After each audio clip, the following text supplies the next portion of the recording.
अस्सलामुअलैकुम दोस्तों। आज की कहानी की तरफ आगे बढ़ने से पहले अगर अभी तक आपने हमारे चैनल को सब्सक्राइब नहीं किया तो जल्दी से चैनल को सब्सक्राइब कर लें ताकि ऐसी ही कहानियाँ आपको वक्त पर मिलती रहें। कब्रिस्तान में कदम रखते ही एक महक ने इस्तकबाल किया। ये खुशबू इससे पहले कभी नहीं सूंघी थी और ना महसूस की थी। मैं हर जुम्मे को सुबह फजर की नमाज के बाद अपने वालिद साहब की कब्र पर जाता, फातिहा ख्वानी करता और वहाँ से ही अपनी दुकान पर चला जाता। एक अरसा हो गया था, मगर आज मैंने कब्रिस्तान में एक नई खुशबू महसूस की जो मुझे बेचैन कर रही थी। ये खुशबू किसी तरह से भी दुनियावी खुशबू नहीं लग रही थी। बहरहाल मैं वालिद साहब की कब्र पर पहुंचा तो उनसे चंद फासले पर ही एक नई कब्र बनी थी।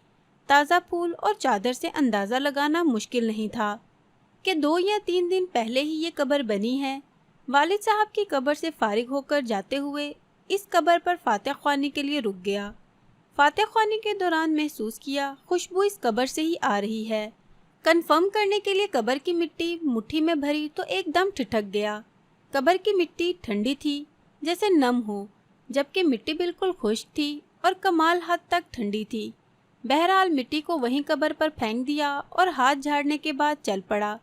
जाकर दुकान खोली, पहला ग्राहक आया, उसको सामान दिया तो उसने कहा, अशरफ भाई आज खुशबू तो बहुत कमाल की लगाई है। खुशबुएं? कौन सी खुशबू?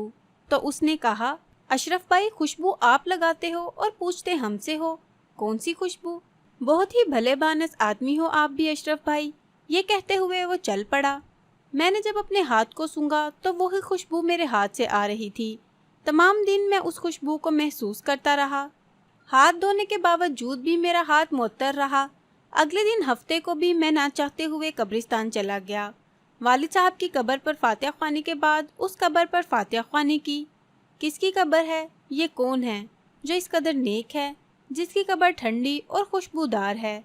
ऐसा कौन सा अमल कर दिया कि इतना बड़ा इनाम पा लिया? इस बात ने मुझे बेचैन सा कर दिया। गोरकुंद से उस कब्र के मुतालिक पूछा तो उसने बताया कि खातून की कब्र है। ये जानकर और भी हैरत हुई कि औरत को इस कदर शानदार मुकाम कैसे मिला। अगले दिन इतवार था। देर तक सोने की आदत होने के बावजूद सुबह फजर की नमाज के वक्त उठ खड़ा हुआ और कब्रिस्तान रवाना हो गया। कब्रिस्तान में दाखिल हुआ तो क्या देखता हूँ, उसी खातून की कब्र पर एक बारिश आदमी कुरान ख्वानी कर रहा है। मैं वालिद साहब की कब्र पर फातिहा ख्वानी करने लगा। फातिहा ख्वानी के बाद मैंने इस आदमी की तरफ देखा जो अब दुआ मांग रहा था। जैसे ही वो दुआ से फारिग हुआ तो बाहर की जानिब चल पड़ा। उसको जाते देखकर मैं भी उसके पीछे हो लिया।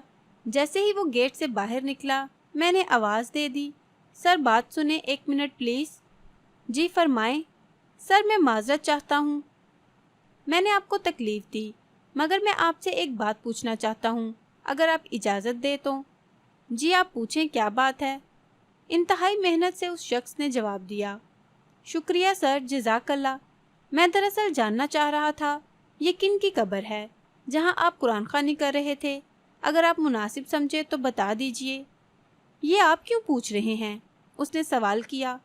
दरअसल इस कब्र से आने वाली खुशबू ने मुझे बेचैन कर दिया है। ऐसी खुशबू मैंने आज तक महसूस नहीं की। मुझे ये दुनियावी खुशबू नहीं लगती। मैं जानना चाह रहा था कि साहिब कब्र ने ऐसा कौन सा अमल किया कि ये मुकाम मिला कि कब्र ठंडी और खुशबूदार हो गई। ये सुनकर उस शख्स ने ठंडी आह भरी और कहा, कब्र ठंडी और खुशबूदार क्यों ना हो? उसने अल्लाह ताला को राज़ी ही ऐसे किया है।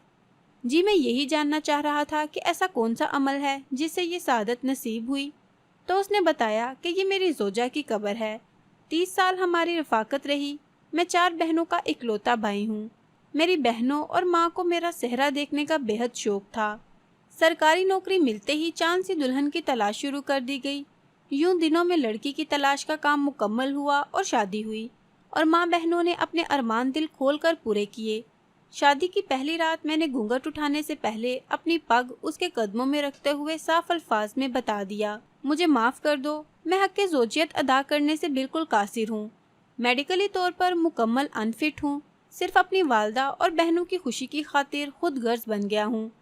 उसने वो पग मेरे सर पर रखते हुए कहा, आप जैसे भी हैं मेरा सुहाग हैं, मेरा नसीब हैं, मुझे अब आपके साथ ही रहना है।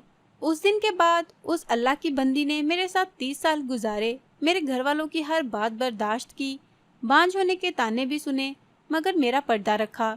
अल्लाह ताला कैसे उसकी कब्र को ठंडा और खुशबूदार ना करे जिसने इतनी पाक बाज जिंदगी गुजारी हो। उस शख्स की तमाम बात सुनकर उस खातून पर रश्क आने लगा जिसने दुनिया में सब्र किया और आला मुकाम हासिल किया। आजकल के दौर में कुछ भी हासिल करना क्या मुश्किल है। औरत जरा सी बीमार हो तो मर्द हलाल और हराम की तमीज़ किए बगैर अपनी ख्वाहिशात की तकमील के लिए कुछ भी कर गुजरते हैं। थोड़ा सा फ़र्क लगने पर बीवी शोहर को खरी खरी सुना देती है, शोहर बीमार हो तो ताल्लुक तक इस्तवार कर लेती है। मुआशरा ऐसी मिसालों से भरा पड़ा है। सब्र का दामन हमने छोड़ दिया है। अल्लाह ताला हमें दीन को समझने और उस पर अमल करने की तौफीक अता फरमाए, आमीन। तो दोस्तों, कैसी लगी आपको आज की कहानी? अपनी राय का इजहार कमेंट बॉक्स में ज़रूर करें। तो मिलते हैं एक और नई वीडियो के साथ, तब तक के लिए इजाज़त दें। अल्लाह हाफिज़।